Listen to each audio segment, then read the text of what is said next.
All right, welcome back everyone to another one of our reaction commentary series for Agents of S.H.I.E.L.D. We have arrived at the season finale of our third season. I'm Alexis, and of course, joined by David here on the Red Spotlight Network. This is the show that is made for the longtime Agents of S.H.I.E.L.D. fan that wants to come back on here and talk endlessly about one of our favorite shows of all time. Reliving this show has been something of an immense joy and pleasure to be able to do and experience with David and with all of you guys here. And wouldn't you know it, we're here for another, what is it called? What's it called here? We're here for another... David, what are we doing tonight? What do you mean? What is it? The finale. The finale of... This is our third finale now. Can you believe that? Yeah. I bring it up because, like, what was it? When did we first start? Was it April 2024? Yeah, and now this is December. No, I'm getting ahead of myself. Maybe it will be when this is uploaded. I'm not sure. But this is November 2025 now. I know that the other day when Alexis came into the room and she was like, what season are you guys on now? Or at least I don't know what she was saying. What season are we about to end? Mm-hmm. And that would be 3. And then she was like, how many seasons are there? 7. So, I don't know. I don't know if we had any idea how long this would be going on.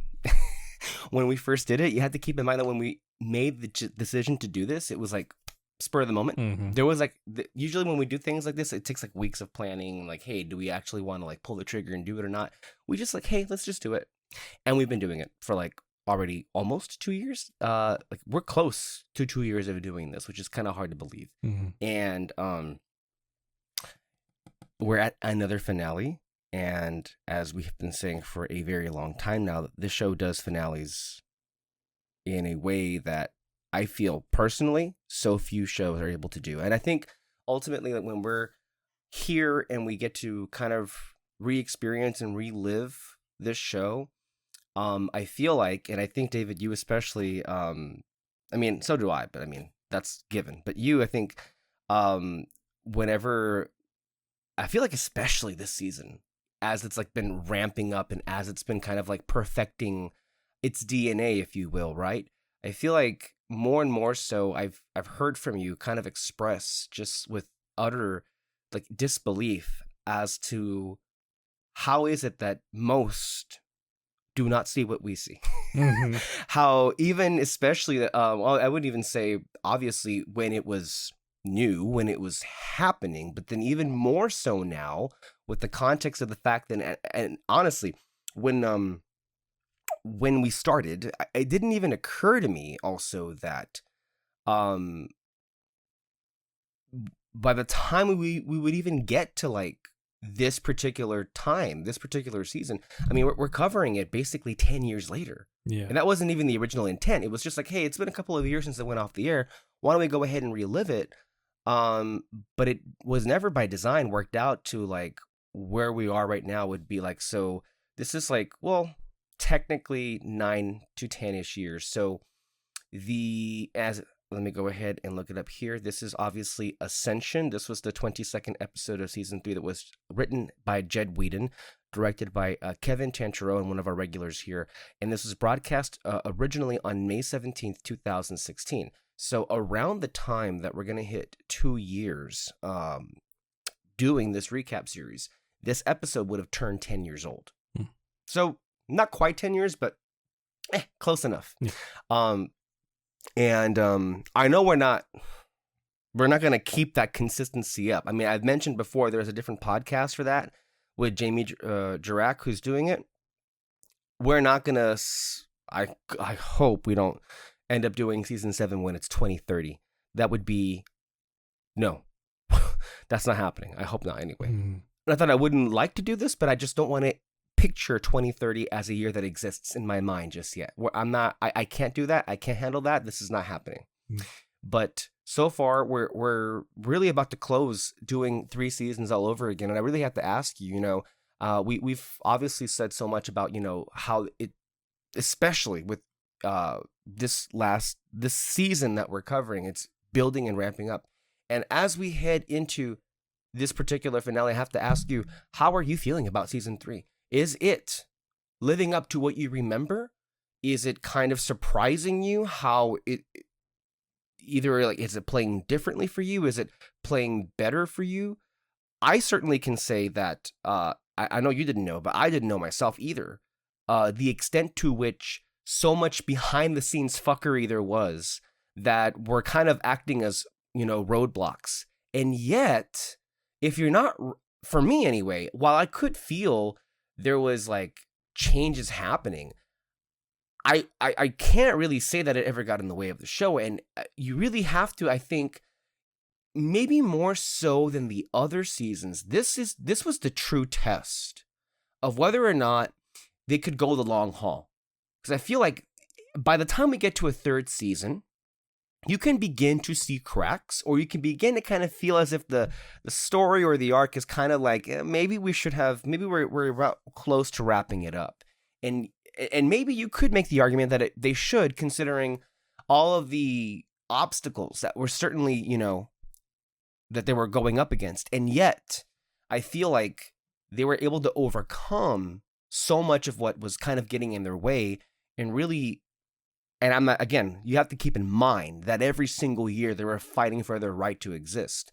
And so at no point are we thinking that we're going to go all the way to 2020 on this one. I mean, we're still technically, like, when this was, I don't know, being written or shot, this was early 2016.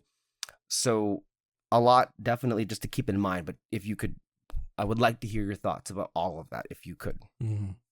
I think for the whole series so far, I've been liking it a lot more, just a little bit more, because there is I keep mentioning it like a lot more in a lot of episodes, that I just keep getting more surprised by how the writing was.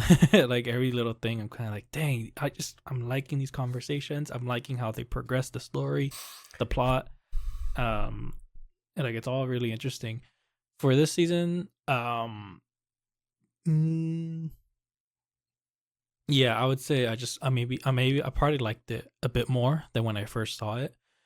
I can say I for sure am. Mm-hmm. I've said for quite a few times now that when this was airing, I certainly didn't appreciate it enough in the way that I do right now. Mm-hmm. And I believe that I've already kind of like expressed why I feel that way, which is, it kind of felt like after we lost 2 huge cast members, it kind of, at the time anyway, felt like there was obviously something missing, and it did kind of change the dynamic. And I will say, I'm not sure if I went to it at any kind of detail last time, only because I think I felt like we knew that we had this other part of the finale to cover, which is tonight. But I do feel like while I was watching this particular finale especially, I wasn't thrilled about the direction they were taking it, because it feels like, okay, here we go again. We're going to have to like separate Daisy from the rest of the team. And I'm like, does it really have to be like this? And then it kind of clicked when the cliffhanger of the last episode, where she just kind of like, take me back. Mm-hmm. And I'm like, oh, you really got fucked up, didn't you? Like, it was more than just the usual, like, I'm going to feel like sorry for myself or mad for myself. And then it ended up going into a really, like, it kind of leaves me, and it left me cold at the end of the finale, where it's like, oh, and now she's gone. And I'm like, oh, but why can't we all be together, guys? And of course, that's just, as a viewer, it kind of gets you like, well, we're left hanging for a long time. But I feel like, in hindsight, if you're Jed Whedon and you're Marissa Tanchereau, and like, how else are we going to keep the story going? Like, we have to, this is our main character, and we can't have it just be static.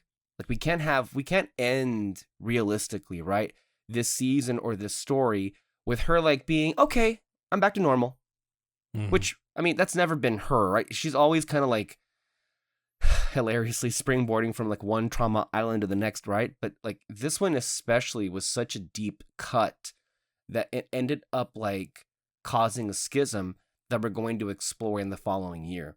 And I can certainly say I can appreciate it and understand it and even kind of like it now more than I did initially back then. Mm-hmm. Also, I will say, the whole marketing, ABC, really, I feel, put a downer on being excited about, season 3 episodes, because they kept, ever since, the episode where Yo-Yo was introduced, it's like, who will die? Tune in next week to Agent Surgeon. I'm like, oh my God. So you have to understand that aspect of watching this week, like to week on the network itself, that didn't help with already so much of what was happening. And I also we have to say that when this season was airing, right? This was from September 2015 to May of 2016. What else was happening? There was a lot else that was happening that was like, I think like what didn't help season 3 was there was a lot of other shows that were on TV, or especially in the world of Marvel or Star Wars, a lot of other things that were happening that were keeping our attention. So it's like, I believe at this time frame, Star Wars Rebels was definitely a show that we were following. And then also Star Wars as a whole, if you remember, The Force Awakens kind of came out in the middle of this season. And then when it comes to Marvel, Doctor Strange, 2015. Well, no, this would have been before. That was 16. So we're still at 15 to 16. So it would have been, well, by this point, Age of Ultron, Captain America, Civil War. Civil War came out. I think Civil War. Yeah, because Captain America Civil War was May 2016. So it would have come out the same month as this season finale that we're about to cover. Yeah. And then I'm sure in the background, 2016. Oh, I remember now. Okay. So we had, what was happening at Star Wars Rebels right now? We were in the ramp up to Twilight of the Apprentice, which was the reunion of Darth Vader and Ahsoka Tano. So that also is happening. And if you also remember, at the same time that this season is airing, Daredevil Season 2 dropped on Netflix. So this was around the time when things were kind of really exploding all over the place. Whether it comes especially with the 2 Disney franchises we were following at the time very heavily, if you go back to the archives of the show. We're old enough to now just consider those episodes archives. But yeah, technically we were basically following everything that involved the MCU and obviously Star Wars at the time. So I do feel like if you just try to picture all of the things that were like, kind of vying for our attention, I can definitely understand why this season wouldn't be looked back on as one of the strongest or maybe even one of the most well-liked, because it was kind of a tough year to hold our attention. Now, thankfully, everybody remembers the next season we're going to cover, and we'll never stop talking about it for sure. So it's like, hey, maybe the writers and the producers were like, well, we got to like amp up the ante, and they definitely did when it came to the following season. But that shouldn't, I would say, suggest or condemn the 3rd season as being something that wasn't legitimately great. I think it's honestly a legitimately great season. It feels like one of the seasons where it's like, well, it's not the first where it had to fight for its right to survive. And it's not the second where it had to like something else to prove unto itself too. I don't know. I feel like some people would maybe think that this was like a transitionary season or something. But that would suggest that it's filler, and nothing is ever filler when it comes to the show. Really, nothing ever is. So it's kept things moving quite along. So if you have no other further thoughts on that, David, we can go ahead and get into some comments, and then we can go ahead and begin the reaction to the episode. Yeah. Comments. No, wrong window. Okay, all from Shieldwitz. There's a super long one for episode 20. I don't know if you want to pull that up to follow along. But I think I've read it, but go ahead and... Okay, I'll start with the short ones first. I'll also read the episode 21 since we're in the last episode. So Sure. First one's, I assume Wilfred was killed by other Hydra members in our timeline so they could use his sons to gain the power he and his name had. but it didn't work. When they found out Wilfred was cheating, Waha knew about the trick. They must have stopped believing, which caused the faction and split into developing more into a science, not religion-based Hydra. That would make sense. Okay, that'll make sense. Yeah. Mm-hmm. And then this one's from the 21. Fun fact: O'Brien, the agent that turned into Primitive first, is the third side agent character after Davis and Piper to have appearances in multiple seasons. Yeah, and he was in Bahrain with May and Coulson. Which, yeah. Yes, so we see that exact same actor in Bahrain, and I believe he's one of the agents, if you recall, that tails Fitz after Fitz pretends to leave S.H.I.E.L.D., but he has Fury's toolbox on him, and he's on his way to deliver it to Coulson and Hunter. But if you remember, when Fitz first opens the box to communicate with Hunter and with Coulson, he's in a bathroom stall, and outside the stall, there are two agents. O'Brien happens to be one of them. Okay. If you go back and watch that. So it's always fun to track like faces that we technically have seen, but they don't come to mind because they're not main characters, obviously. Yeah. Yeah, and it sucks for O'Brien. I guess that's the last we saw of him. Yeah.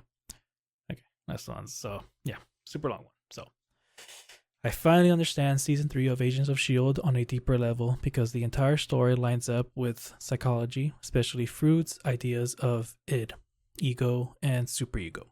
When you connect this with Lincoln's theory about inhuman evolution and equilibrium, the roles of Hive, Lash, Daisy, and Lincoln suddenly make sense. Freud believed human behavior is shaped by two major instinctual forces.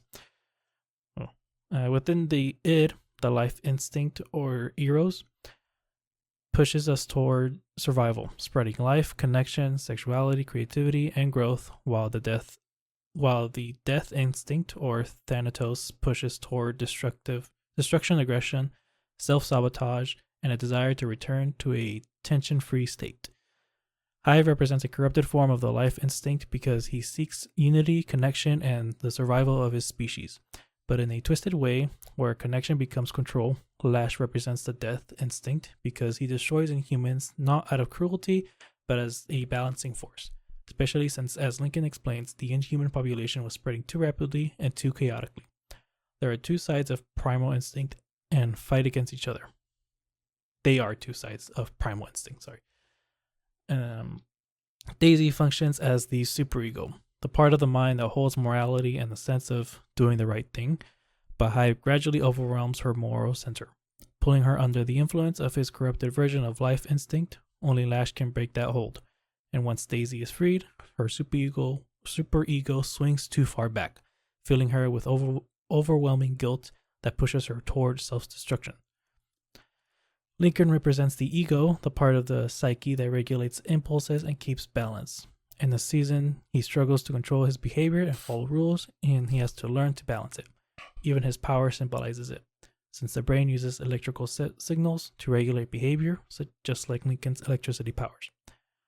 In the finale, Daisy wants to die because her guilt is consuming her, but Lincoln, acting as the ego, stops her. He becomes the balancing force that prevents her self-destruction and restores equilibrium by taking her place, making sure she survives even when she cannot see a way to save herself. That is a great analysis of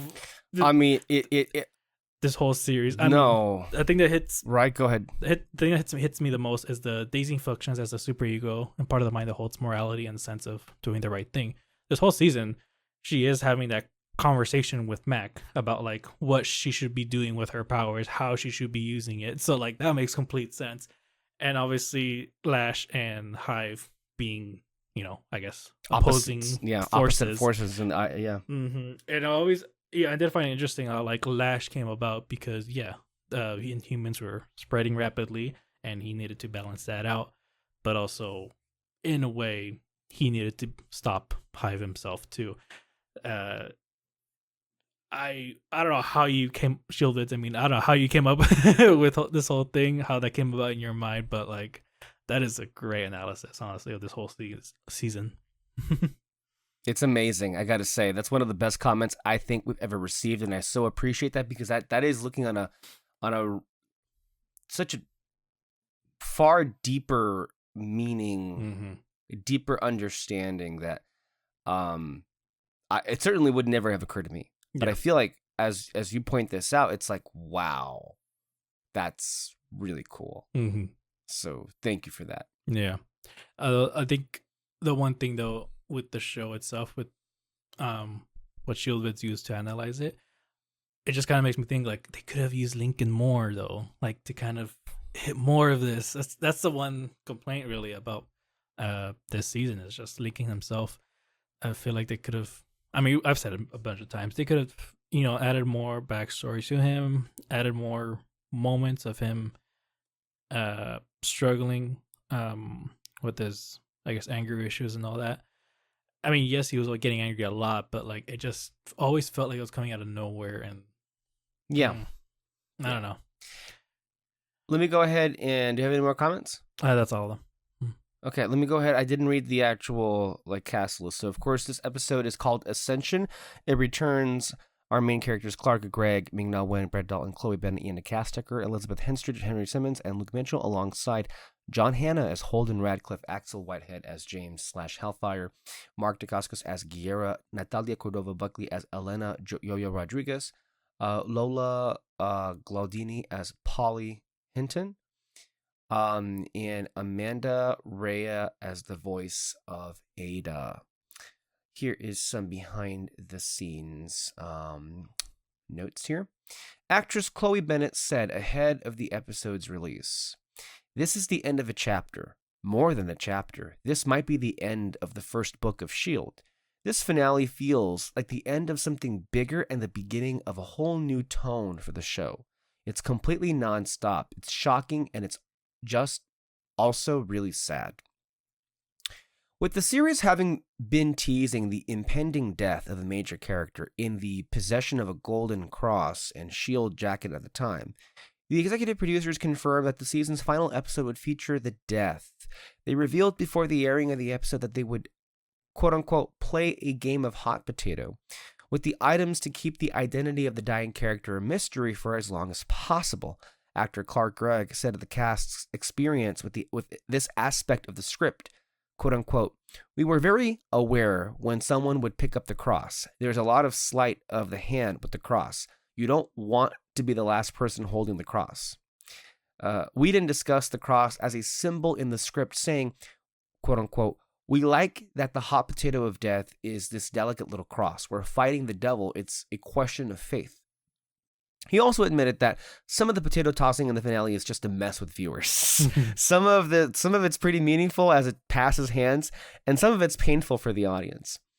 After the episode reveals Lincoln Campbell to be the fallen agent, the executive producers said that they felt the character earned his quote-unquote heroic death after the way he had developed throughout the season. Some of us would beg to differ, but okay.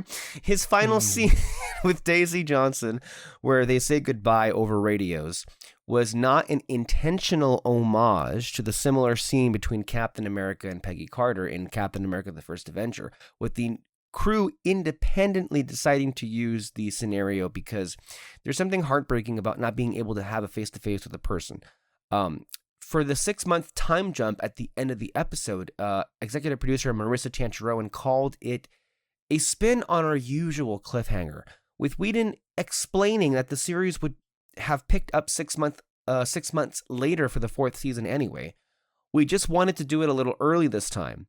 The tease at the end of the episode, which hints at life model decoys, was originally meant to tease the introduction of Johnny Blaze / Ghost Rider, a character for the producers that they hoped to use in the 4th season and had received clearance from Marvel to do so.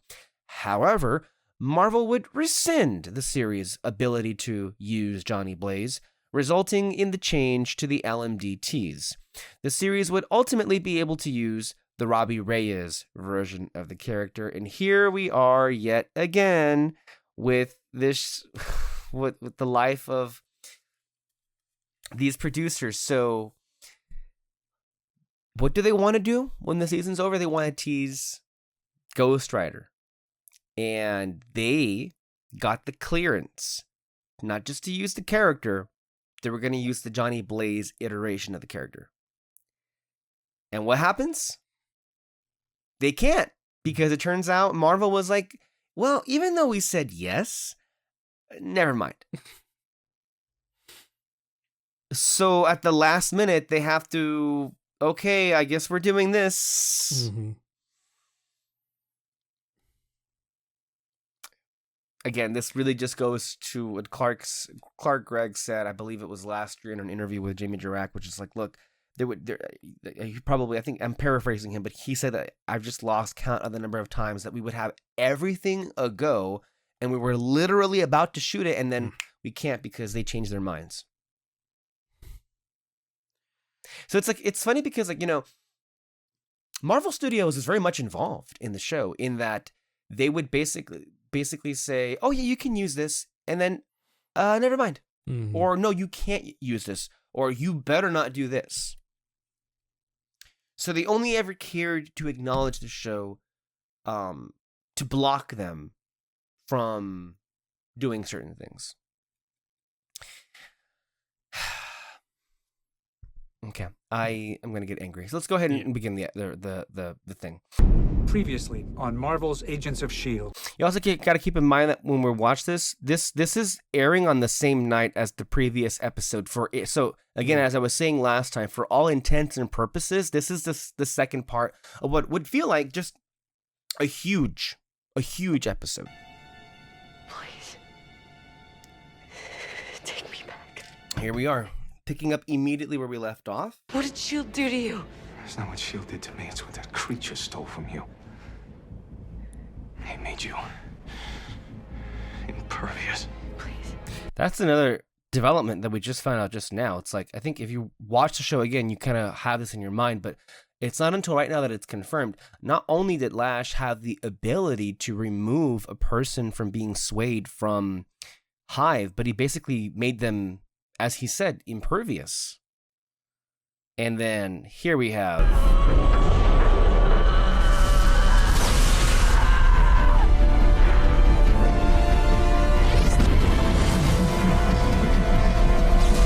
Everyone in Quadrant D, along with Agents O'Brien and Marshall. Something like 20 agents. It's 28. Shh.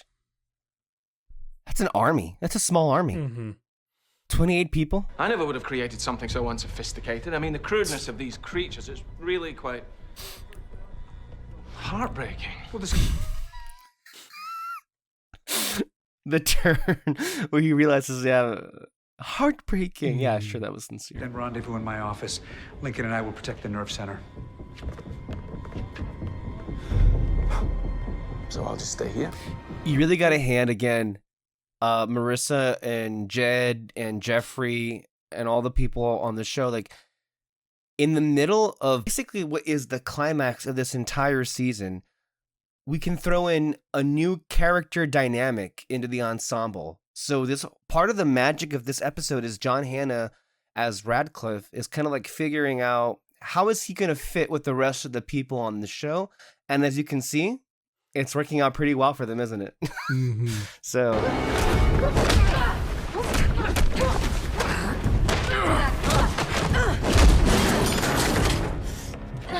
This is a great fight, by the way. I love the way. yes, Kevin Tancharoen directed this. Yeah, the actor playing Hive, Brett Dalton. Brett Dalton was fighting, just completely different from obviously from his previous character. Yeah. So I don't know. I got curious what he kind of did to prepare for the fight and all that. When in doubt, follow the leader. But try to keep up. I do the same thing. Yeah. I mean, especially like, what else are you gonna do when you know that the base is under siege? Mm-hmm.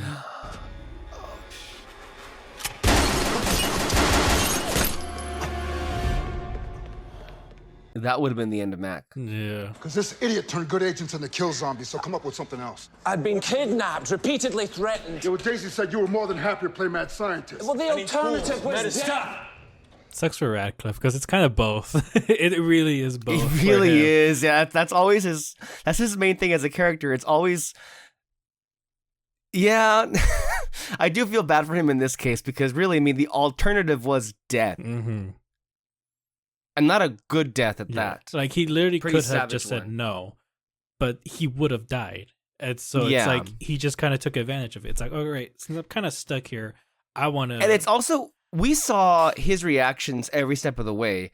Like, sure, he of course, the mad scientist in him, this is painful to see, obviously, but the mad scientist in him is like, oh, this is interesting. I can kind of maybe find a way to be okay with this. And then, of course, I mean, even when, like, these are volunteers, when they just rounded up those watchdogs, like, that's not what he would do at all. And then even he's like, they're monstrous. And then High was like, they're beautiful. And like, oh, shit. Yeah. So I feel like there were plenty of times where it's like, this is not what Radcliffe would want, obviously. But he was forced into doing. I mean, that's something we're going to see a lot on the next season, where it's just this constant, I guess, conflict with his morality.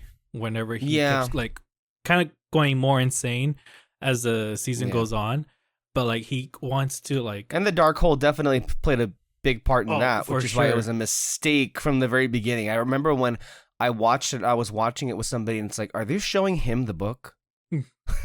Like, yeah. Like, I mean, it's just kind of, I'm watching Omni's reaction to the 4th season, which is a good thing because there's a lot of little details that I'm like, that I for sure forgot about. I remember the big things, obviously. Are you serious? Oh, I love this. I love this. Coulson's like, it's just a hand, dude.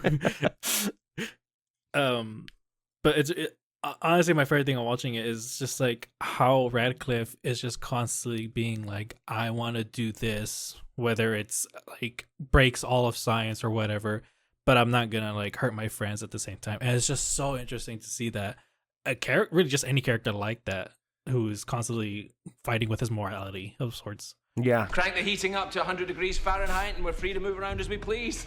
So you want us to go out there on a hunch and hope those things don't rip us apart? It's not a hunch, it's science. So even just here, like, he could have easily just been like, any volunteers? But he's doing it himself. Like, no, I'm going to take the plunge for science. And he's so cool.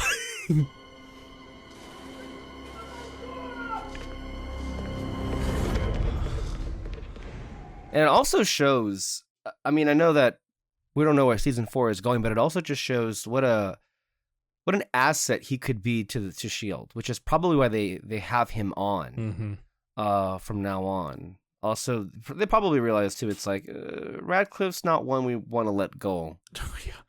Like, we don't want him to be a prisoner, but maybe we should keep an eye on him. And of course, they were right to do that. You want to give up? Live in a box, go ahead. But that hurt stays in there with you, believe me. Listen, I may not always show it, but I... Nate!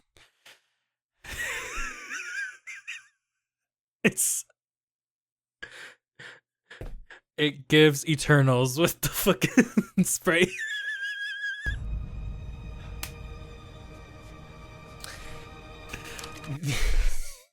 This is one of the, I was trying not to ruin it, but like this, I mean, what makes it really funny is, I mean, it really just step on May's moment. You know, like she was just getting into like the speech. It's like, look, I may not get emotional. Yeah. And it's just like, but it really does give that moment of like a Sprite in Eternals, which I remember the audience roaring. Yep.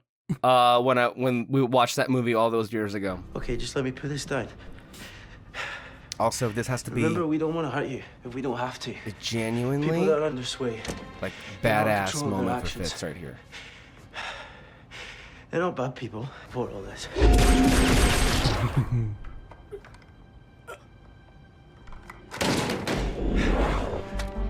I was looking at his hand the whole time in that moment. I was kind of wondering, like, I think he might have been off a little bit, but either way, he still tried to make that pose. It was still good.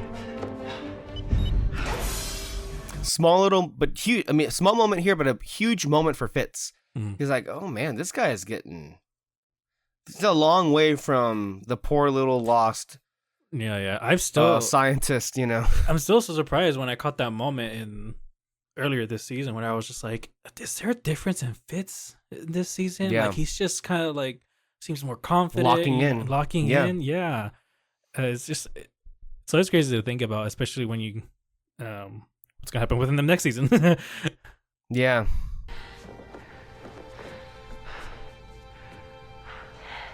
So what do we do next?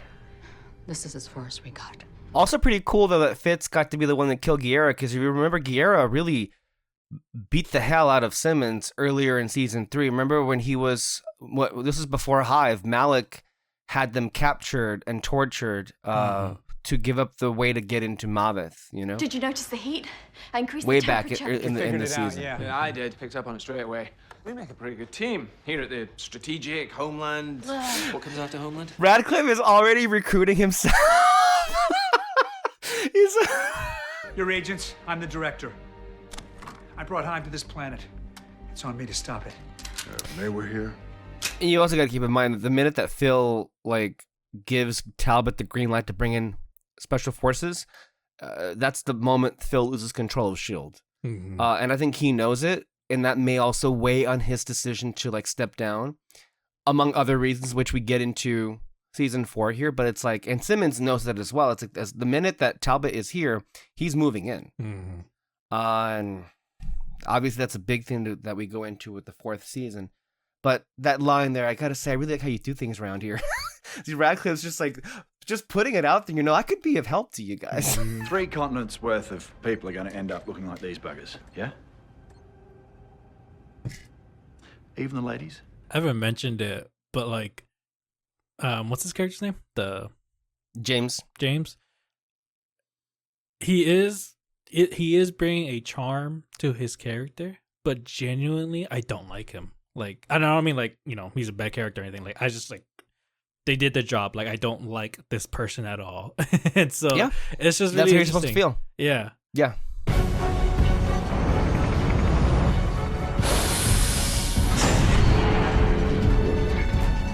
By the way, have you noticed how this episode is just flying by? Oh yeah, for sure. It's flying and flying. Mm-hmm. And there's so much information going. Yeah. That they're giving off. In this whole episode, how to get rid of how to stay away from the creatures, whatever, how to stop Hive, how exactly to get to Hive and all that. There's so much information, but again, writing it so well. I crossed a line with you, a line I vowed never to cross. I hunted you down and killed you, unleashing this Ward reboot nightmare hellbeast on the planet. You give yourself too much credit. What is about to come up here is a genuinely incredible special effect that it was definitely a feat for this show and got a lot of attention. And I feel in between this season and the upcoming season, people were holding on to this moment here of the Hive reveal as see, they can do Ghost Rider. This is the testing ground basically for them doing Ghost Rider. I believe once an episode for 8 straight episodes. Mm-hmm. So genuinely amazing work here, what they were able to do. The day is won.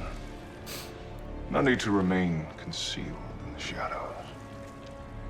Yeah, you sound just like me. I mean, it's genuinely good. Again, this is not Netflix Stranger Things money. Mm-hmm. This is ABC Television Network money. This is not even Marvel Studios money. Mm-hmm. I mean, a show of the same kind of stature would be the stuff you'd see on the CW. Has the CW ever produced effects like this? Mm-hmm. And I mean, mind you, if you really, really want to compare it, this to the Pirates of the Caribbean, that character, yes, major difference. The thing though for me when it comes to CGI, David, watch this. Oh yeah. Help me, Obi-Wan Kenobi. You're my only hope. And the cut of Hive going ape shit, that's again perfect. Go ahead. Motherfucker.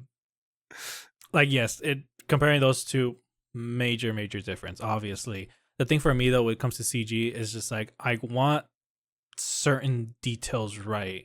And the thing that they got right with this one is the expressions on his face, the way he moves, the movement, even of the tentacles too. Mm-hmm, yeah, and the way he kind of he moved his eyebrows to show intensity and all that. Those little things are what capturing my attention to this character to make me like him. Especially when you add the way he talks. Obviously, there's a change.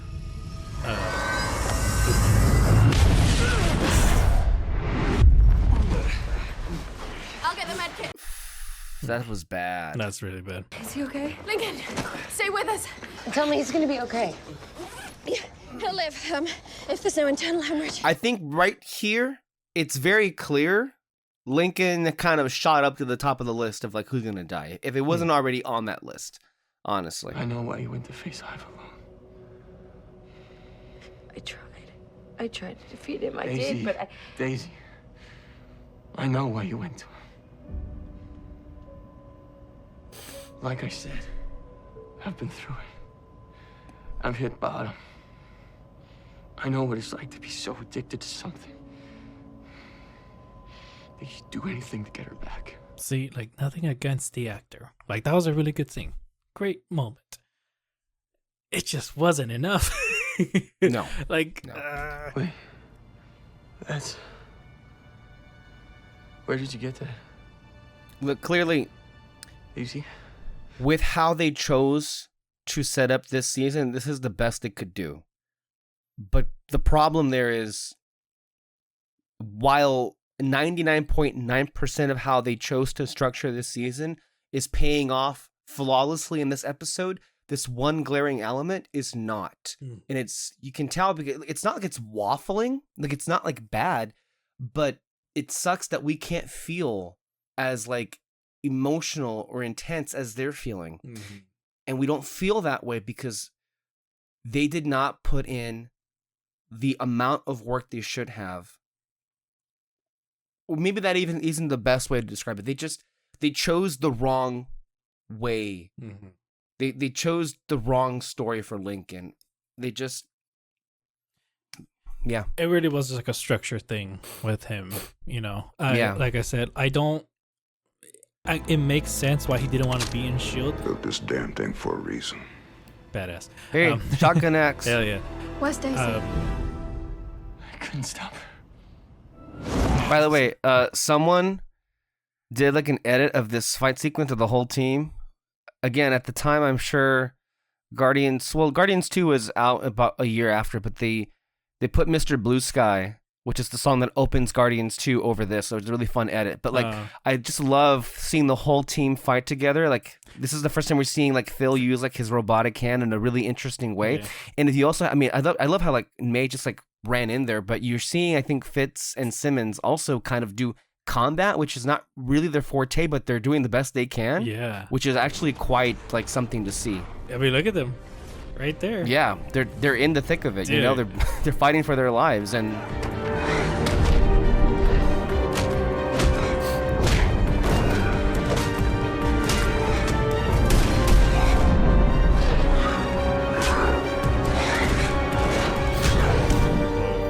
they won. Dude, that was.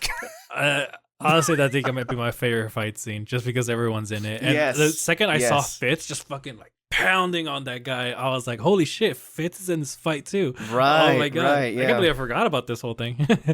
Yeah.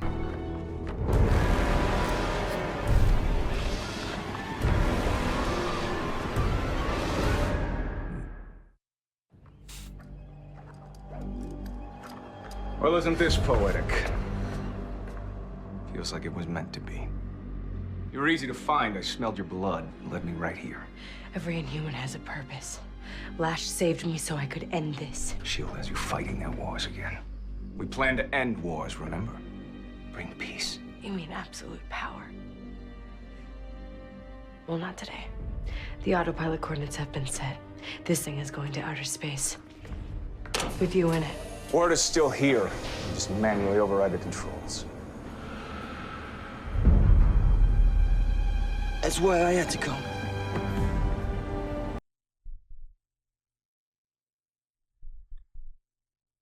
I shorted the manual controls.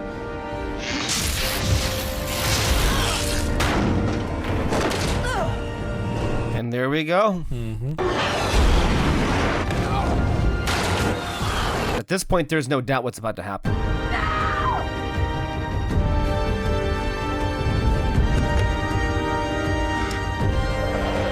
Shout out to Bear McCurry, obviously. Music ramping up here. It's been great, obviously, this whole episode, but as it ramps up here. I saw the future. This is my destiny. Yeah. Sorry. I stole it from you.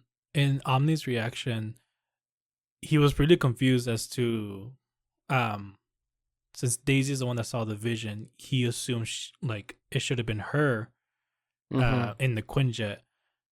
When I first saw this, I saw it as he changed destiny. Like it was supposed to be her in the Quinjet, but you know, obviously she told him what's gonna happen in the future. He knew about it and thought changing it. That's how I saw it. Did you think that this was Also, always meant to be, or was it changed? I think it was always meant to be, only because if you remember the episode Space Time, I do want to say that they mention Charlie, who is Robin's father, who had this ability. You would see someone's death. Oh, okay. Yeah. So she did see someone's death. Mm-hmm. She just thought it was hers. But it was Okay. Lincoln's. I always saw it as it was supposed to be her, but they changed fate. Maybe it was. Who's to say? I mean, Yeah. I guess it could be one or the other. I mean, A moment ago. It's the first time I and said then I it love goes out. you. Daisy? Oh, man. Daisy?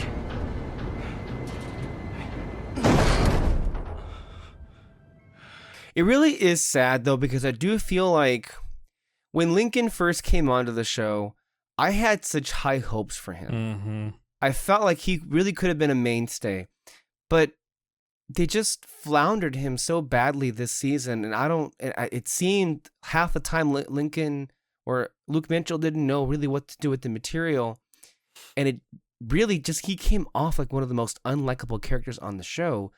And I'm sorry to say, it's like, well, I really can't feel too bad about him leaving the show, because quite frankly, I mean, they've done way better jobs with characters they weren't even intending to stay. I mean, look at what we have characters coming on next year and the year after that. I mean, Jeff Ward,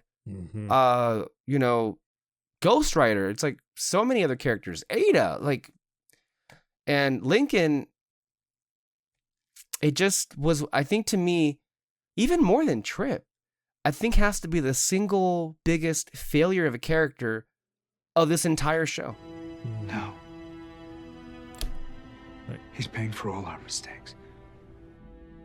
What was that line? That right doesn't there take away, by the way, by the beauty or everything else here is directed beautifully. The acting is done wonderfully. Even the script is great here. It's just, it all is not brought down, but it's diminished considerably because this character should be one who we are sad to see go, and that isn't the case. Mm-hmm. Like that line, what Kosa just said, like he's paying for all mistakes. Like when he said that line, I was kind of like, dang, like Lincoln is pretty cool for doing this and all that. I just kind of wish I would have felt really sad about it. That's the problem. That's the problem. That's the one thing. And like, with all their flaws, they're only human. and I don't know. I just feel like if he saw more of a struggle with, the demons that he was fighting himself and all that. I was mentioning it earlier, but I got distracted by what was going on. But like I said, if they just, I understand why he wasn't in S.H.I.E.L.D. in the beginning, but at the same time, I feel like they could have just taken a chance and put him on it. They could have worked. He could have worked with other characters. I'm very curious what kind of brought about this idea. Maybe it was time. I don't know. They couldn't get him in the beginning of the series or something. I don't know. But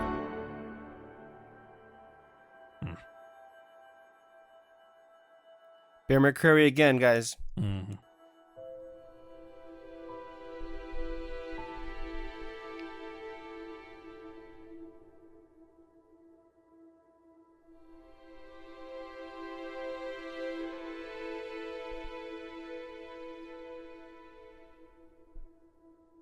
Notice how everybody looks at the person who they love most. I might be hinting for Linda action happening next season. That might be the moment. It might be cluing us. So what now? To what's going to happen. And then this abrupt cut. I mentioned this in their series finale. I hate time skips. It throws me hate time off. skips, but yeah. Especially this one too. Even Omni's reaction, he was just like, the fuck was this? But like to just hard cut 6 months later, you could have faded in. By the way, to sidestep all that, I don't know if one of those newspaper clippings, but did you notice? I think we may have discussed this, but I don't know who on the production team of the Spider-Verse films likes this show, but I want to say there was one of the newspaper clippings of like Quake, maybe from that wall or maybe from one of the ones in the next season that made it onto some wall in Across the Spider-Verse. What? That's cool. It looked, I don't know if it's 100% it, but it looked honestly so damn close to what it would be like. We got to look that up. We probably have that for the next season recap that we do. I thought you knew this. I thought I shared this with you. I may have. It was a while back. Maybe it was a while back. But I for sure don't remember.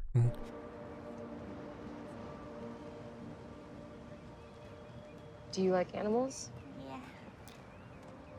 She looks a lot like, I don't think they probably got a different actress in season 5 for Robin.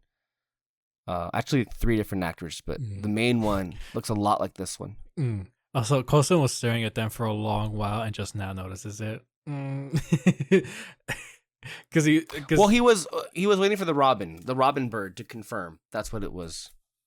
But I think if you're Coulson, I think you're saying it should have been obvious who that was in the very beginning. Yeah, especially because like he was saying it right at that woman, and she just like randomly starts talking to the person in front of her. I don't know, and I think he could have figured it out earlier, but it's fine.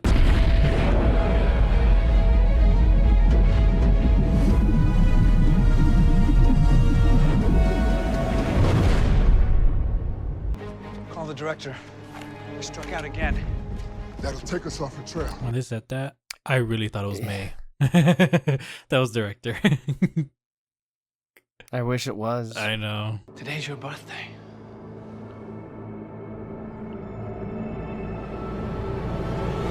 That's not ominous at all. Especially if we know. Yeah. The fucking chaos. Oh, basically. Okay. Let's go to some live reactions from when it was airing from Reddit. Anyone catch the memory Ward had about dumping Fitz and Simmons into the ocean while in his mind it was all muddled? We finally got the truth straight from his brain. In his head, he was saving their lives and giving them a fighting chance to survive. Wasn't interesting? No, that was last week. Yeah, it wasn't this particular episode, but I feel like the thing was, didn't he say that in the second season though? That was as an excuse. Probably, yeah. So it wasn't a reveal. Yeah, that's why somebody was saying not really a reveal. He literally told the exact same thing to Fitz and Simmons. Yeah, so he could have been. Yeah. Okay. Let's look over. Let's see here. Eric Goldman. S.H.I.E.L.D. delivered on its promise of a character death in its season finale.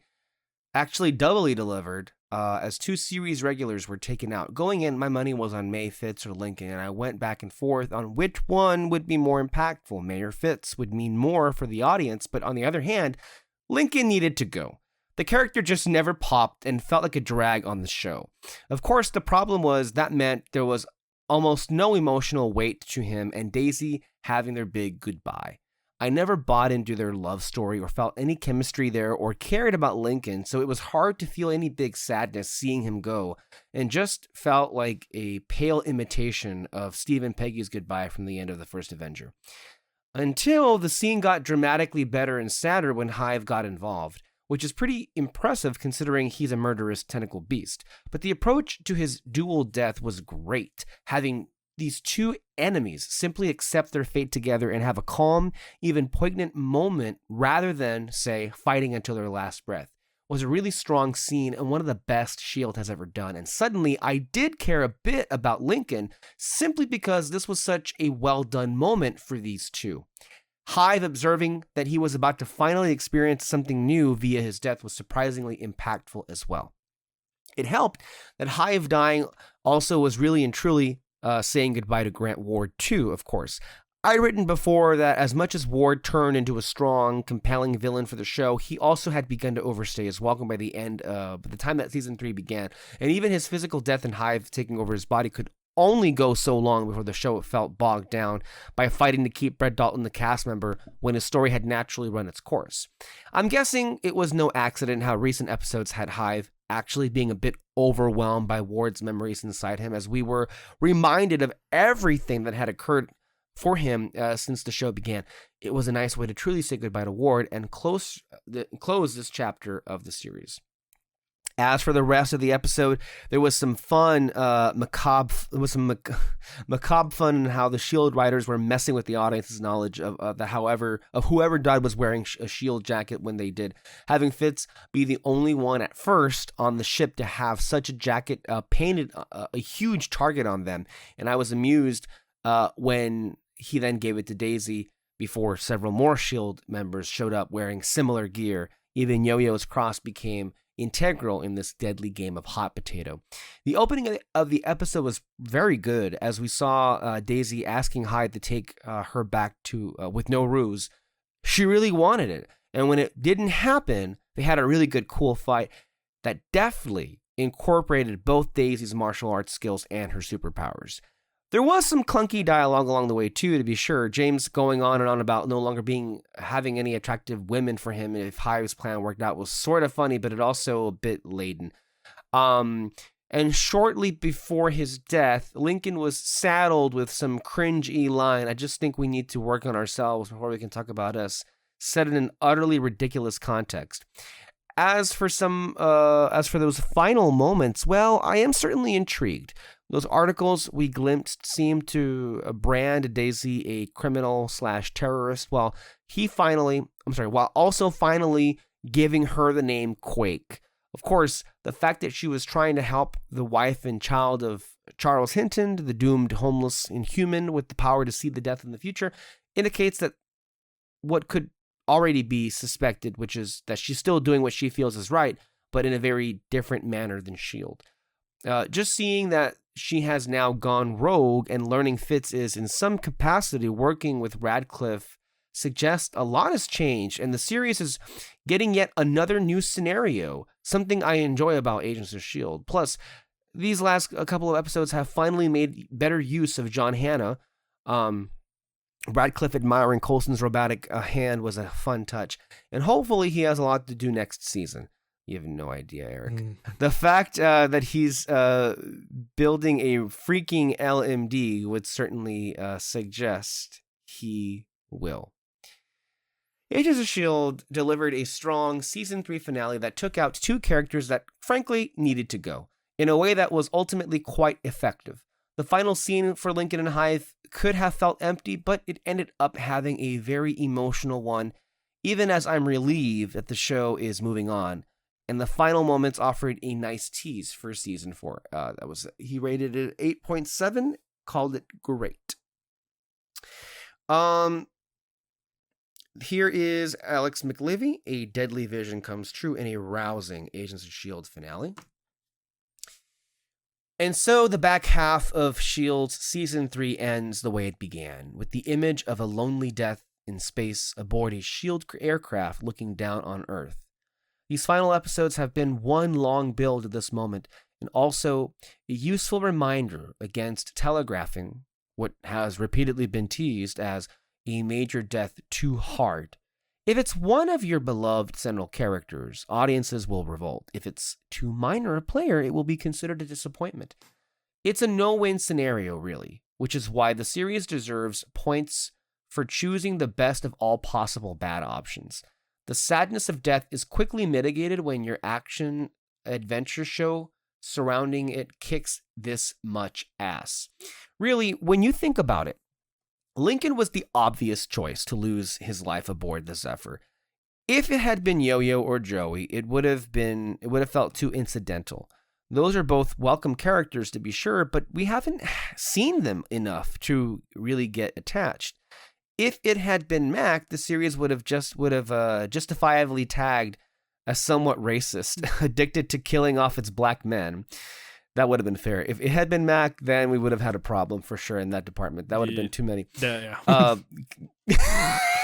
We talked about that last time, but that would have been a problem for sure. Alex continues. Mayor Coulson, they're both key players whose loss, especially so soon after Bobby and Lance, would have royally pissed off viewers. And Fitz and Simmons, please don't even get me started on the riots that would ensue. Daisy was a possibility, but the show has too much invested in her to dispatch with its central Inhuman. Unless you think the show considers Talbot a major force, although after his comedy stylings in Absolution, I'm beginning to think Adrian Pasdar might be, Lincoln is the only real choice left. He's connected to people we care about, and his death will leave a void in their lives. Plus, we never really got to know him too deeply, so we won't terribly be upset by his loss. R.I.P. Lincoln. The 1-2 punch of Absolution and Ascension sent this season of S.H.I.E.L.D. out on a high note, with crackerjack action and breathless abandon. Directors Billy Gerhardt and Kevin Tancharoen both stepped up and delivered wonderfully choreographed fight sequences, although the one between Hive and Daisy might be a high point. The story flew along, almost never pausing, save for the blissful few minutes halfway through the first hour when it seemed as though Hive was captured and all was temporarily right with the world. Okay, there was still a warhead loose, sure, but hey, baby steps. After all, it was enough time for Fitz and Simmons to talk about taking a vacation in the Seashells. I was like, what the hell? The Seashells, and give Fitz a chance to insist he was the romantic one. Their blossoming relationship is catnip for fans, which may be why the show has been so stingy about doling it out. And speaking of doling it out, this may have been the most overt game of life or death hot potato with which I've ever seen a show play around. Yo-Yo's cross necklace functioned as a perpetual not it sport played without knowing it by every character as it passed from hand to hand throughout the finale. It could, by the way, I should mention this is a review for both the episodes, which is why I didn't read this last time. So that's why he's mentioning both the episodes. It could have easily tipped over into hokey, as such blatant attempts to goose the audience so often do, but the game of the reverse musical chairs was handled with an almost comic touch, a half-winking play for taking bets on who'd be left holding it when the music stopped. Mac, Yo-Yo, Fitz, Daisy. A solid majority of the cast touched it at some point before Lincoln finally pulled it from Daisy's neck and made it his self-sacrifice move, destroying the manual override and launching himself into space with the Hive and the warhead in tow. It made for a lively way to add some theatrics to the otherwise relentless momentum. But let's address the big set piece in order. Let's address the big set pieces in order. Before there was more than a few that deserve kudos. The first half of Absolution balanced thrilling and funny about as expertly as I've seen S.H.I.E.L.D.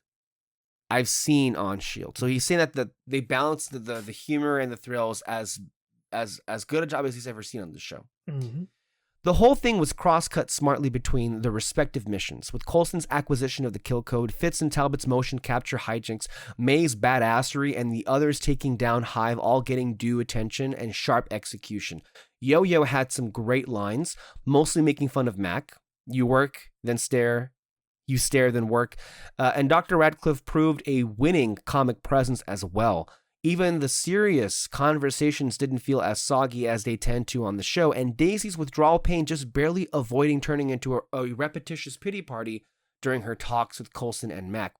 And then, just as I worried the show was leaning too hard into her pathos, watching Daisy and Mac reenact the "it's not your fault" hug cry from Good Will Hunting came dangerously close to cornball, Fitz realizes that Hive's plan referred to Absolution, Montana, and the gas was released in the hangar, turning fellow S.H.I.E.L.D. employees into Hive's primitives and freeing him. And while the show managed to make Fitz's escape from the hangar another breezy joke, anyone happen to know Professor Bond's third primer theory? Whatchamacallit? The ending cliffhanger, with Daisy breaking out and begging Hive to take her back, only to learn Lash's abilities made her immune to him, was spectacular. And not just because it led straight into the best fight of the night. This is a fight scene almost 3 seasons in the making, and every punch, kick, and blow landed with satisfying force. Daisy and the Inhuman formerly known as Grant Ward have been circling each other since the pilot, and it romantically or as opponents, and after their brief reconciliation when she had been swayed, this was an emotionally exhilarating scene for both viewers and Ms. Johnson. Put plainly, Daisy needed to kick some Hive ass, and even if he ultimately got the upper hand, it took all those months of anger and betrayal Daisy had been nursing and channeled them into a mean right hook. But everybody got to be a hero, or everybody got to have a hero moment, tailored to their specific skill set. Gemma Simmons used her brain, of course, and figured out the primitives used heat sense to see, and therefore managed to essentially turn them all invisible by cranking the furnace up to 100 degrees, which made for a nice counterpoint to Fitz's heroics as he employed invisibility on a different sort, using the technology to disguise a gun to finally end Mr. Guerra. Yo-Yo takes a bullet for Mac, which is noble, if misguided, that allows Mac to save her in turn by doing something I frankly would have never had the stomach for, and blow-torching her wound shut. Coulson gets to live out his fantasy of being a hologram and saying, "Help me, Obi-Wan Kenobi, you're my only hope." May kicks more ass, and Mac, well, he finally gets his shotgun axe. Christmas morning in the Mackenzie household, really. I've been avoiding talking about Hive's real face because honestly, it was kind of silly. No, Alex, you were doing so good in this review, really? Okay, this is what he says. Whereas Lash's look was slowly improved over time with a combination of CGI and makeup, the reveal of the face that had previously been teased as so unexpected and threatening was a bummer, and looked rather like something out of the Phantom Menace. I'm not saying it would have been acceptable or for a tentacle-headed Hive to utter "Misa gonna kill you," but it wouldn't have shocked me, and it felt like the show didn't love the results either as we jumped back to Brett Dalton as quickly as possible. Ladies and gentlemen, this has been I think this Alex is kind of right on the money when it comes to the episode as a whole. This last paragraph, I'm going to strike from the record. I'm going to call bullshit on, and we're going to genocide it into the sun. I don't think anybody on Earth agrees with this take. Mm-hmm. So all those in favor say aye. Aye? Okay, we're going to move on with this review. That was no. We're not entertaining that. Because really? Mm-hmm. I mean, I could see the effect not working for some people, but I'm sorry. To mention Jar Jar Binks, what? Yeah, that's too far. Jar Jar looks very plasticky when you see him. This one, there was like a bit of like a shine on Hive that looked really well. And again, details in terms of his facial structure, like I think to me that really, really matters.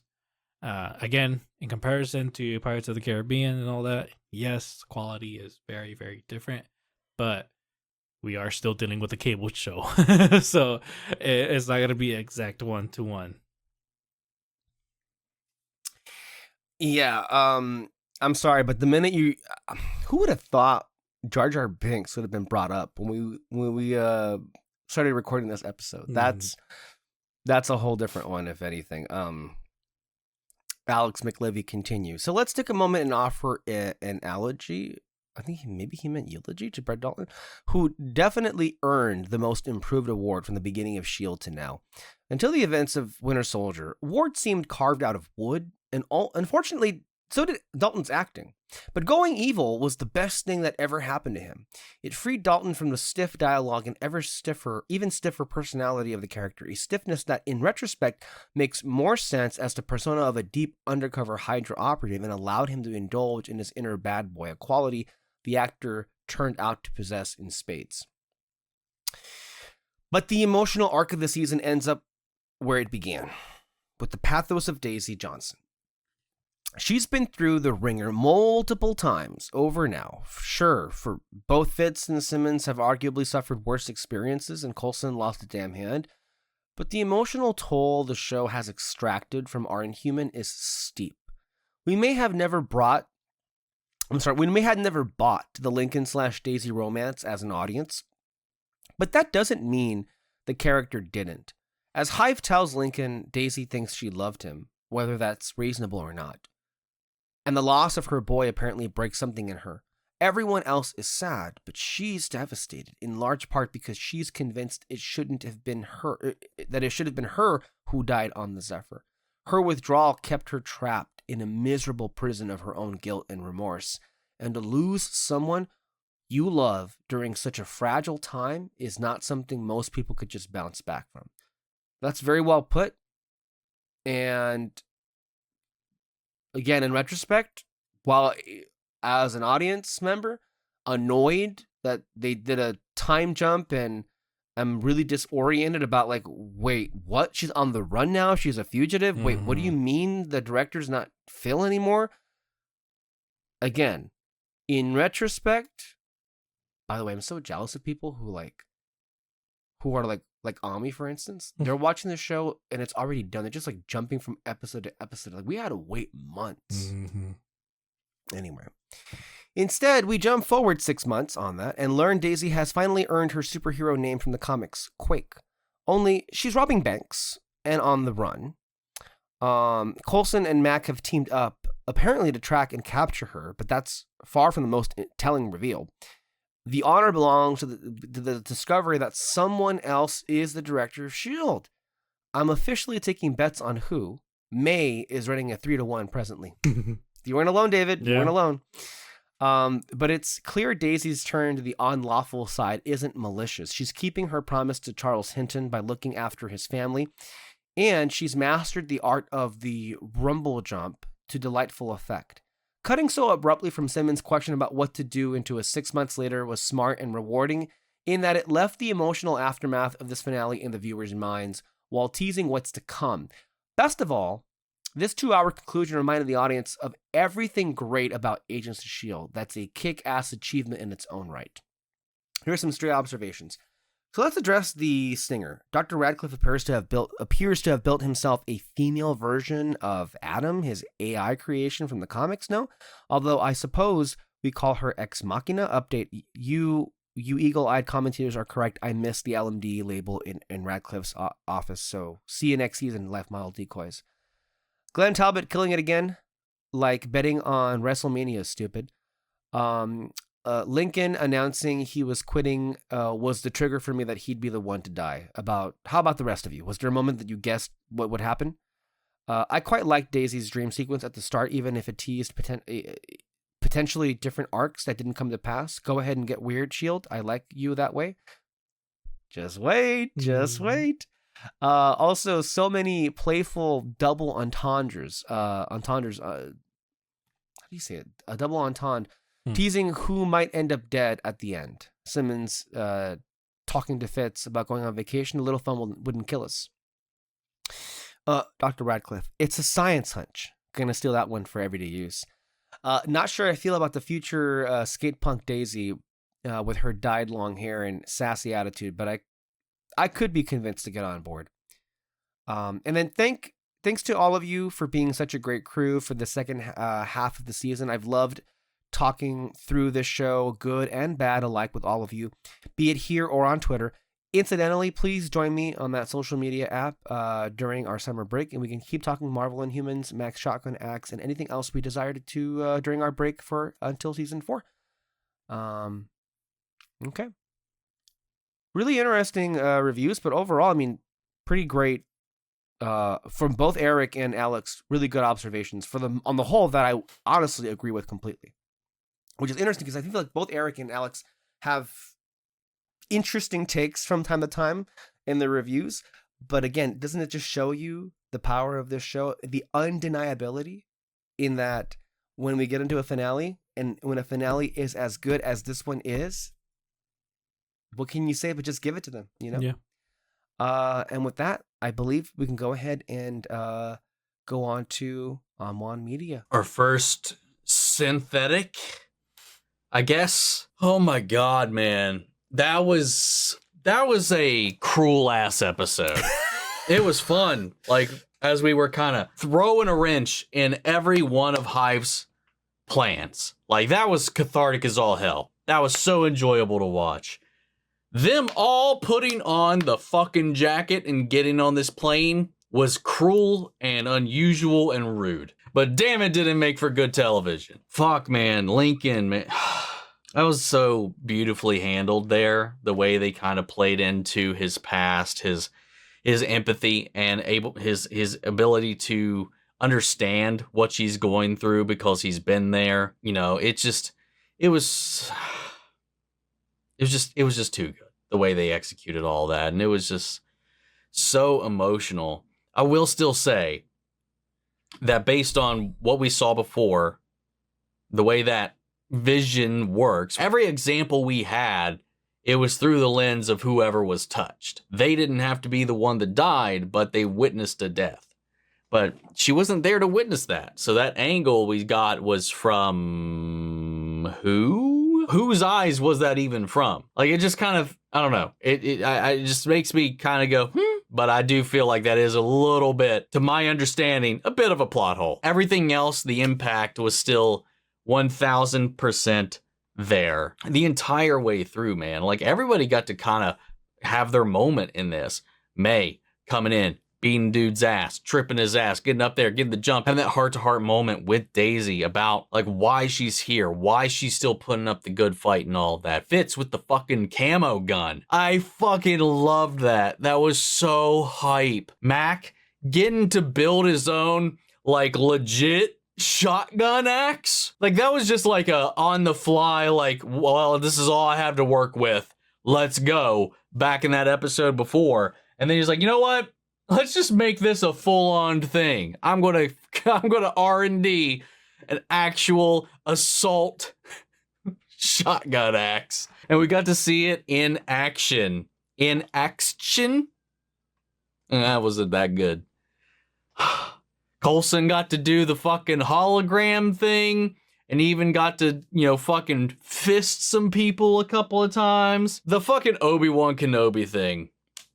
Again, just the way we just fucking made Hive look a fool was so good. Simmons figuring out how to blind these motherfuckers as they're running around, learning that they're, because of their deformities, for their new forms, like, their faces are stuck like they're fucking, they ate like a whole bag of warheads all at once.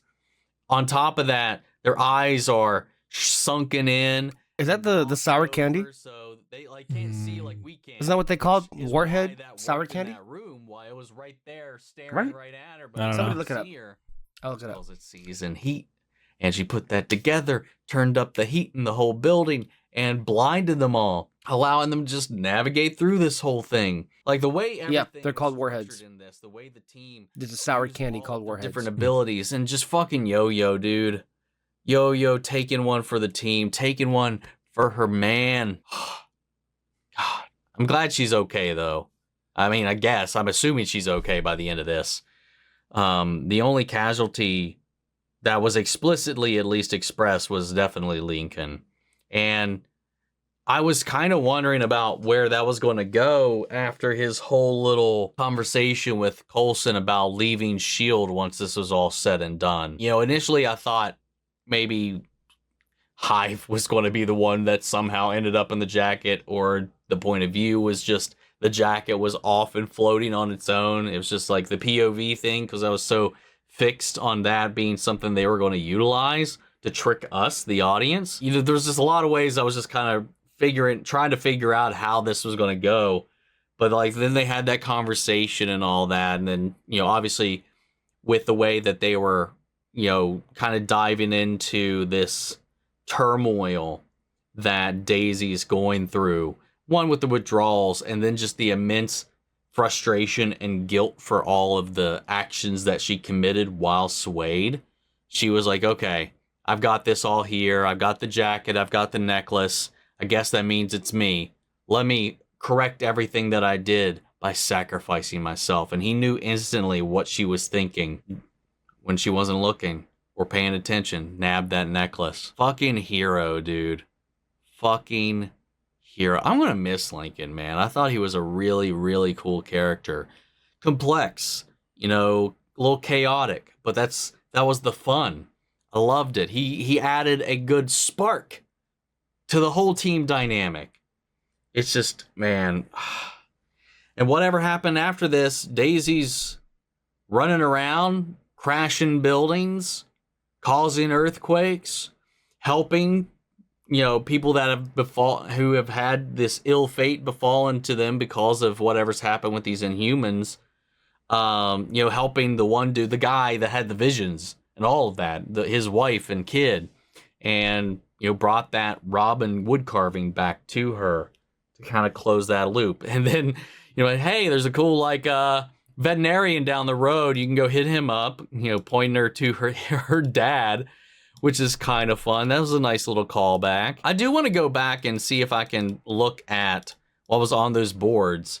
And it doesn't seem like Coulson and them are working. Did I understand that right? They didn't seem like they were working for S.H.I.E.L.D. anymore. They said something about where they were going to be assigned. So did in this interim S.H.I.E.L.D. also get shut down as well? All right, I want to look at these headlines. Quake, not a natural disaster. It was a person. Blah, blah, blah. Crazy thing. Bridge collapse. Car. Many witnesses felt the quake. Similar to events. No trace. Without trace. For full field distance from. So just a random quake with no epicenter at all. But what was it? What was the target? It was just a bridge was taken out. According to this article, she was being tracked by the ATCU. Maybe they just folded into the ATCU officially to investigate the manner of which the bridge fell. Oh, no, never mind. It had already fallen, and they were on their way there to investigate it. People went to the hospital as a result of the collapse, but no signs of an actual earthquake. Quake takes down bank. Downtown branch left in ruins from earthquake. What is she doing? What the fuck? A bridge, a bank, hero or rogue? Police set up citywide search. Who is Quake?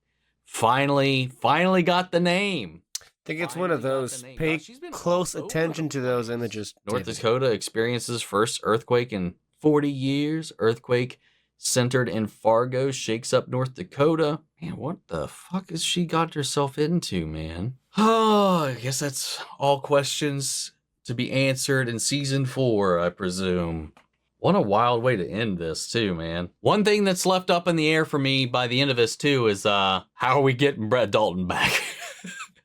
Because I'm still convinced that we're not saying goodbye to that actor. I don't believe it. Or fuck, who knows? Maybe he comes back as a synth created by John Hannah for all we know. I don't know. I would be really surprised if he was actually no longer a regular cast member. Despite, obviously, his body being completely destroyed and him actually being dead for the majority of the season.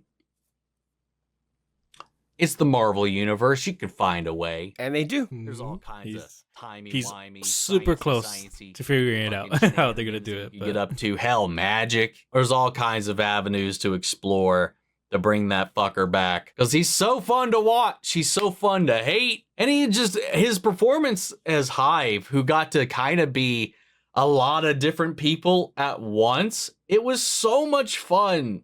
Like that whole sequence again where he got scrambled, and even like as he was like acclimating back to no longer being scrambled was still fun. Like as he was slowly like getting better, he was still kind of looping in from here and there. Like his whole little like trying to like piece together who was standing in front of him when Daisy was like putting herself up on a little silver platter there. You know, he was like, "Oh, what was your name again?" And then he started cycling through these things that sounded about right until he finally landed on it. You know, I thought that was really cool. And then the reveal that Lash, when he did what he did, not only removed the sway, the parasite from her, but made it to where she can no longer be reinfected. And I get that, like, you want to just get rid of that pain, but that's just so counter to everything in the episode up until that point, which I guess can be realistic, but as a viewer and as a narrative, it didn't really work all that well. And I was talking to somebody about that in the last episode as well, or after the fact, and apparently Chloe Bennett feels very similarly about that story thread and has expressed as such in there that it didn't really flow that well. And I really do think that element didn't really, like, it worked in the way that it, like, surface level connected with all of the buildup that we got from Lincoln. Like, that was built up really nicely. It's just like, it just happened so fast with Daisy, and I don't know if there was like some behind the scenes stuff that kind of got in the way of that or whatever, but it just didn't line up. And then when she couldn't get connected, she just went into kill mode, which again just seems like we could have just done that, because that's what it was setting up. God, it just felt like a fake out for a fake out. It was like, oh, shocker ending before we go into the finale, twist for the twist's sake, when it could have just been, like carried on that rage that they were building all episode and then lead right into her facing off against Hive. It just seemed like they didn't know how to leave us at the end of that episode and needed a little hook at the end. Like, you could wrestle with the guilt, with the need, with the desire and all of that. But I feel like we needed another episode exploring that, or they needed to spend more time showing how badly she was being drawn back, because they didn't do that at all until that one scene. I know someone tried to, like, I think I saw in the comments, somebody was trying to explain addiction to me, and I was like, dude, I know. I've been around people who have been addicts of various substances. I understand. As far as that goes on her part, I don't think they did a good job getting across what they were trying to make that hook work. And that's just a small part of this too, because there's so much going on, both with Daisy as a character and her relationships within the group, with Lincoln, with everybody, with Hive, like all those interactions, and then what everybody else is doing. There's just so much else that is so fucking good. Again, I would put that in a nitpick category. I feel like that could have been fleshed out a little bit better, but everything else was firing, I think, on all cylinders. I'm excited to find out, though. I'm real curious and real intrigued after seeing this, like, 6-month jump, and they're hunting her down, and she's attacking these landmarks, and we're trying to understand why and what she's doing. She's hacking again, redirected funds to this family. She's kind of turned a vigilante. Maybe she's taking May and Lincoln's words to heart. Maybe she's trying to put more good back into the world, and maybe this is how she feels she needs to do it. We also don't know what happened with S.H.I.E.L.D. after all of this. Was there any blowback for Talbot and their actions or whatever? I don't know. Seems to be like something happened quite clearly, or she just couldn't stay there anymore. We'll have to wait and see. Okay, David, before we go, do you want to go ahead and put up this image? I don't know if you want to put this into the editing, but I sent you 2 images here, and basically what I was mentioning earlier before, and I mean, it's pretty close for sure, right? It feels like the red headline and all that. I can understand if someone maybe was like, "Oh, that looks more of a Madame Web character and all that," but the red headline on top of the picture, the text, the picture itself, yeah. I don't think. Yeah, I think it could be a reference to this for sure. Which would be, I gotta tell you, that would be way more recognition than any single MCU proper project ever gave this show. And it came from somebody who works on Lord and Miller's production over there at Sony Animation, who was like, and look, to their credit, those films are, I mean, there's so much in those. There's a lot of Easter eggs all over those movies that none of us would catch. Someone caught that. I don't know who it was. But when I first saw it, I was like, no fucking way. No fuck. But right? Like everybody who was like, God, that can't be a coincidence. It looks so close to it. So you see, Kevin Feige, it could have been done. You just chose not to. So, yeah. There is that. Well, we're going to go ahead and close it off here, and we will come back next week for our recap of the 3rd season. No, I was just going to say something about Omni's video. He brought up sure. Go ahead. Sorry. He brought up how the thing with Daisy kneeling in front of Hive and all that, and then turning against him once she noticed that he couldn't connect with her, I guess, and all that. I totally agree with that. I definitely noticed that was kind of weird when I was watching the episode, but I kind of thought, wait, maybe they can go into more detail that I missed as the episode goes along, but they didn't. And so I agree with this take. I didn't mind her kneeling in front of him and like wanting to go back. I don't think he really needed much setup. I think it just makes perfect sense. And that they told us that, you know, all the basically dopamine in her brain just like gets shut out, and so she's like in this depressive state. I think it makes sense for her to just want to go back to him. Obviously, I don't think they needed to like set up that she wants to go back with him. And then, but once she realized that she couldn't connect with him, for her to just turn and try to kill him, it did kind of seem kind of out of nowhere. And I honestly would have just even liked the line of just, if I can't have you, then I'll just kill you, or something like that kind of line. I wouldn't have minded that.